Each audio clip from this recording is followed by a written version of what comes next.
आज का हमारा टॉपिक है एक्सेल के अंदर डाटा टैब का डाटा वैलिडेशन। इसमें अलग अलग ऑप्शंस हैं। डाटा वैलिडेशन के साथ साथ सर्कल इनवैलिड डाटा और क्लियर वैलिडेशन सर्कल्स। तो इस तरह का ये ऑप्शन है। बहुत सारी कंपनियां ऐसे फॉर्म डिजाइन करने के बाद जो उनके मोबिलाइजर्स होते हैं या फ्रंट ऑफिसर्स होते हैं जिनसे ये भरवाया जाता है, तो इस तरह के डाटा में हम कैसे डाटा वैलिडेशन का यूज करते हैं। देखिए, जैसे इसमें आप देख सकते हैं सीरियल नंबर है, नाम है, age, date of birth, gender, qualification और दूसरी डिटेल्स हैं। जैसे कि मेरा पहला जो है यहाँ पर, मैं इसमें डाटा वैलिडेशन का कुछ ऐसे यूज़ किया जा सकता है कि सबसे पहले जहाँ पे डाटा वैलिडेशन अप्लाई करना है उस पूरे एरिया को या पूरे कॉलम को आपको सेलेक्ट करना होता है। डाटा के अंदर जाने के बाद आपको डाटा वैलिडेशन में जाना है और सबसे पहला ऑप्शन है डाटा वैलिडेशन का, इस पर क्लिक करना है। जैसे आप क्लिक करते हैं, देखिए यहाँ पर एक सेटिंग, इनपुट और एरर, तीन ऑप्शंस आते हैं। सेटिंग में आप जाएंगे और क्या क्या चीज़ें अलाउ करना है इसके डिफरेंट ऑप्शंस में जाने के बाद मान लीजिए कि मुझे यहाँ पे नेम वाला जो है कैंडिडेट्स के नेम, तो यहाँ पे टेक्स्ट का काम है, तो यहाँ पे मेरे को टेक्स्ट का लेंथ यहाँ पे एक सुइटेबल रहेगा, वो मैं इस पर अप्लाई करता हूँ। और टेक्स्ट का लेंथ कितना होगा, फॉर एग्जाम्पल मान लीजिए कि इनमें से बहुत सारे स्टूडेंट्स का या बहुत सारे कैंडिडेट्स का सिलेक्शन हो जाता है और जब उनका जॉब लगेगा तो उनके जो जेब के ऊपर जो उनका नाम होता है, नाम का जो बिल्ला छपवाया जाता है, उसके ऊपर नाम हो तो नाम का एक लिमिट होगा कि कितने कैरेक्टर होने चाहिए, तो वो मैंने लगा दिया। और मुझे बिटवीन करना है, यहाँ पे देखिए आप डेटा के अंदर बहुत सारा ऑप्शन है, between, not between, equal to और इस तरह के और भी ऑप्शंस हैं। मेरी नीड है कि मैं बिटवीन पे करूँ, मैंने कर दिया। और फिर इसके बाद मिनिमम और मैक्सिमम कैरेक्टर्स कितने होने चाहिए, तो मिनिमम मैंने कहा जी 3 कैरेक्टर से कम का नाम नहीं होना चाहिए और मैक्सिमम मैं कह रहा हूँ कि 15 कैरेक्टर होना चाहिए। और उसके बाद ये होने के बाद आप इसके नेक्स्ट ऑप्शन यानी इनपुट पे चले जाएंगे।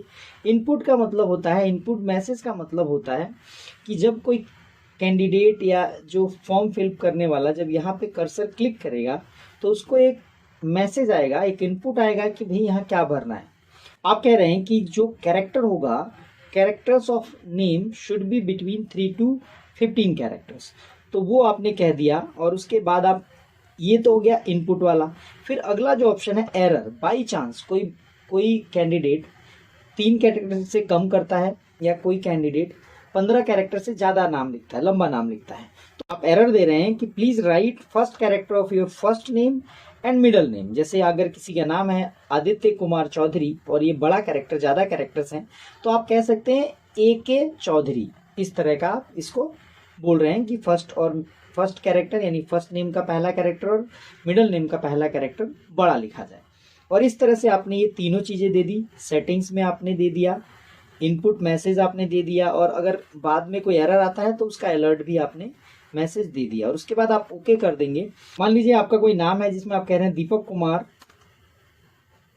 दास और एंटर मारते हैं तो इस तरह का आएगा। तो वो कह रहा है कि फर्स्ट और सेकंड जो नेम है यानी फर्स्ट नेम और मिडिल नेम का पहला कैरेक्टर कैपिटल करके लिख सकते हैं।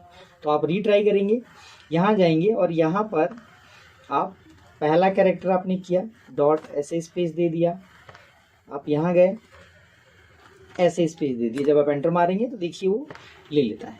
तो ये हुआ हमारा पहला। एज है, एज के ऊपर भी क्या हम ऐसा कुछ डाटा वैलिडेशन लगा सकते हैं। तो इसके लिए क्या करना है, आपको वो एरिया पूरा एज वाला जो कॉलम है उसको सेलेक्ट करना है। सेलेक्ट करने के बाद आपको डाटा वैलिडेशन में आना है, यहाँ पे आपने क्लिक करा।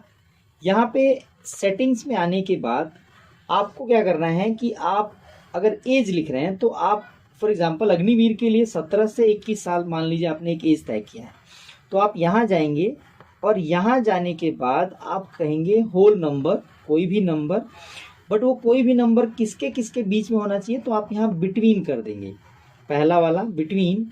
आप यहाँ पे पहला कह रहे हैं जी 17 साल मिनिमम होना चाहिए और मैक्सिमम कितना होना चाहिए 21, तो इस तरह आपने कर दिया। इनपुट मैसेज आप कह रहे हैं इनपुट मैसेज में कि age should be between 17 to 21। इसी तरह एरर में आप अगर मान लीजिए कोई उससे कम एज का है अप्लाई करता है या ज़्यादा एज का है अप्लाई करता है, तो आप कह सकते हैं कि sorry you are not eligible. तो इस तरह से आप ये सेटिंग्स कर सकते हैं, इनपुट मैसेज दे सकते हैं और साथ साथ अलर्ट दे सकते हैं और ओके कर देंगे तो देखिए इस तरह का हो जाएगा। जब भी कोई यहाँ पे आएगा अगर उसने 15 किया ये नहीं लेगा, वो एलिजिबल बोलेगा। अगर आपने यहाँ पे 17 किया तो वो ले लेगा। अगर आप 20 करते हैं ले लेगा, 21 ले लेगा, बट 22 नहीं लेगा। तो इस तरह का ये ऑप्शन है। सेम वही चीजें होगी, आपको एरिया सेलेक्ट करना है, डाटा वैलिडेशन पे आना है, यहाँ जाएंगे। इस बार आपको थोड़ा डिफरेंट, जैसे यहाँ पर आप जब जाते हैं तो सेटिंग्स के अंदर देखिए एनी वैल्यू जहाँ पे लिखा है, वहीं और भी बहुत सारे ऑप्शंस हैं। आप यहाँ पे डेट ऑफ बर्थ बात कर रहे हैं, यानी कि आपके जन्म की तारीख, महीना और ईयर, तो आप डेट वाले पे क्लिक कर सकते हैं। और यहाँ पर भी आप एक डेट बता सकते हैं कि आपका जो डेट ऑफ बर्थ होना चाहिए वो इतने से इतने तारीख के बीच में, इतने से इतने के बीच में होना चाहिए। तो आपने यहाँ पर भी बिटवीन लिया और फिर आप यहाँ पे एक डेट लिख दीजिए। जैसे अगर इसके अकॉर्डिंग मैं 17 से 21 के बीच में अगर बात करूँ तो आप कह सकते हैं 1 और फिर 2002 मिनिमम से, मतलब स्टार्ट डेट आपका 1/1/2002 से होना चाहिए और एंड डेट होना चाहिए आपका 31/12/2006। आपने कहा 31/12/2006, इसके बीच में आपका होना चाहिए। देन इनपुट में कह रहे हैं कि date of birth should be between 1/1/2002 से लेके 31/12/2006 के बीच में होना चाहिए। और अगर फिर भी ये क्राइटेरिया पूरा नहीं होता है तो सेम वही आप कह लेंगे sorry you are not eligible. इस तरह से आपने आपने सेटिंग करी, इनपुट मैसेज दिया और एरर दिया और उसके बाद आप ओके कर देंगे। आप देख सकते हैं यहाँ पे इस तरह का आपको पॉपअप आ जाता है, यानी इनपुट मैसेज आता है और इसके अकॉर्डिंग आपको भरना है। जैसे मान लीजिए आदित्य कुमार चौधरी हैं, इनका एज ये कह रहे हैं कि जी 5 जैन 2002 है, तो क्या ये लेगा? यस, ले लेगा। इसी तरह से अगर ये कह रहे हैं कि जी मेरा 12/12/2006 है तो ये ले लेगा। सो इसके बिटवीन अगर होता है तो वो जरूर ले लेगा, अदरवाइज एरर दे देगा। जेंडर में अगला ऑप्शन क्या है, जब आप एज इट इज पूरा एरिया सेलेक्ट करिए जहाँ पे आपको डाटा वैलिडेशन देना है। डाटा वैलिडेशन में आइए, डाटा वैलिडेशन पे क्लिक करने के बाद आपको सेटिंग्स में जाना है और सेटिंग में जाकर आपको एक लिस्ट वाला ऑप्शन लेना होगा। बिकॉज ऐसे है, जैसे हमने लिस्ट ले लिया और लिस्ट के अंदर आप लिख ले रहे हैं कि आप कौन कौन से जेंडर को अलाउ करते हैं। तो आपने कहा जी मेल और कॉमा लगाना है यहाँ पे और लिखना है फीमेल। अगर ट्रांसजेंडर अप्लाई करते हैं तो ठीक है, अदरवाइज आप ये 2 ऑप्शन करके बीच में बस कॉमा होना चाहिए। कॉमा डाल के आप स्पेस भी दे सकते हैं, बट कॉमा होना चाहिए और आप ओके कर देंगे। अगेन वही कि कौन एलिजिबल है वो आप पहले ही इनपुट मैसेज दे रहे हैं। बाद में अगर कोई ट्रांसजेंडर या कोई और अप्लाई करता है तो उसको एक एरर आएगा और आप ओके कर दीजिए।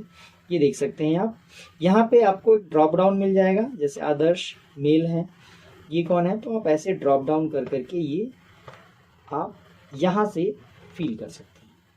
सो ये कमाल का ऑप्शन है। आप इसी को थोड़ा सा और बड़ा करके देख सकते हैं। आपने एरिया सेलेक्ट किया, डाटा वैलिडेशन पे आप आए। डाटा वैलिडेशन यहाँ आने के बाद आपने सेटिंग में सेम वही चीज़ दिया आपने। आप कह रहे हैं जी एक लिस्ट दे दी हमने, उस लिस्ट में आप यहाँ पे आप लिख रहे हैं 10th पास कैंडिडेट अप्लाई कर सकता है, कॉमा आप कह रहे हैं जी 12th पास भी अप्लाई कर सकता है। और इसी तरह आप कह दे रहे हैं कि ग्रेजुएट अगर होए तो भी अप्लाई कर सकता है। और उसके बाद आप इनपुट में वही देंगे कि एज आपका qualification should be minimum should be 10th pass, ऐसे आप लिख सकते हैं। Error sorry you are not eligible, और इस तरह से करने के बाद आपने ओके करा। आप देख सकते हैं ड्रॉप डाउन आ जाएगा, यहाँ पे लिस्ट आ जाएगी, जो भी कैंडिडेट जिस कैटेगरी का है, जो क्वालिफिकेशन है, आप वो यहाँ पे। इसमें अगला जो देख लीजिए, डाटा वैलिडेशन के बाद एक होता है सर्कल इनवैलिड डाटा।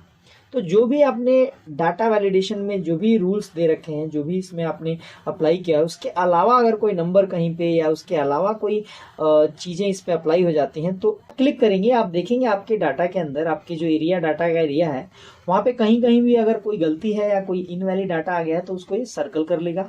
और इसी का जो अगला ऑप्शन है वो है सर्कल क्लियर वैलिडेशन सर्कल। तो जो भी सर्कल आपने इससे एरर में आया है, यानी कि इनवैलिड डाटा को जो सर्कल किया है उसको आप क्लियर भी कर सकते हैं, यानी यहाँ क्लिक कर दीजिए, वो सर्कल हट जाएगा। सो ओवरऑल आप देख सकते हैं ये जो डाटा है इसके अंदर हमने डाटा वैलिडेशन, जो डाटा के अंदर जाकर ये डाटा वैलिडेशन के अलग अलग ऑप्शन, जिसमें हमने data validation, circle invalid data और क्लियर वैलिडेशन सर्कल, ये सारा यूज किया और इसके अंदर घुस के इसके सारे ऑप्शंस का हमने यूज किया। तो आई होप आज के वीडियो से आपको काफी कुछ सीखने को मिलेगा।